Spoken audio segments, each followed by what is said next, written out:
and some of the good work that people are doing. And some of you may be familiar with Nick Branson, who's a veterinarian who did go to the States for a while, but I think he's back in Melbourne now from what I hear. But he did his PhD on paw preference and fear. So looking at whether a dog is strongly left-pawed or strongly right-pawed, and how that impacted on how fearful that dog might be. So I guess those slides give you a bit of a giveaway, but if you're trying to work out whether a dog was right or left-pawed, any ideas on how we might do that? Yeah, give him a comb, great idea. So those slides are a bit of a giveaway, but yes, that's what he did. He said he was absolutely sick of stuffing combs by the end of his PhD, but he looked at paw preference. Did the dog use the left paw a lot or the right paw a lot, or both paws? Was there a degree of being ambidextrous?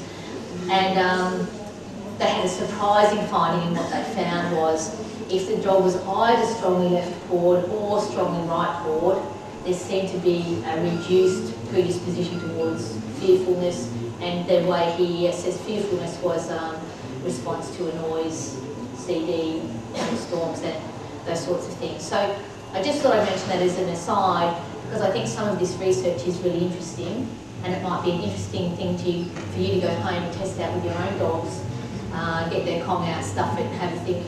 And what he found was initially they were measuring 100 sort of interactions with the Kong, but he actually found over time 50 was enough. So, so you can watch for 50 interactions of your dog with its Kong, and maybe in your club it'd be interesting maybe for everyone to get together and see whether you consider your dog high or low on the fear scale and how that paw preference is going. So one of the things that Dee mentioned before was we've talked a little bit about this sort of acute stress, and in class sort of an acute reaction that's occurring in that moment. Yeah, sorry.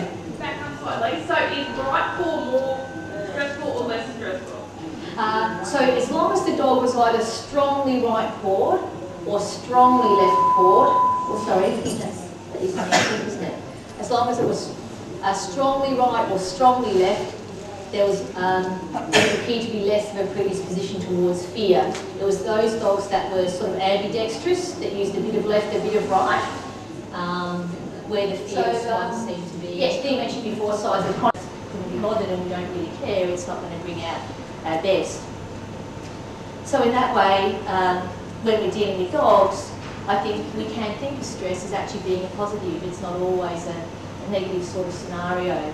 And really, it can cause a dog to move towards something good or move away from something bad.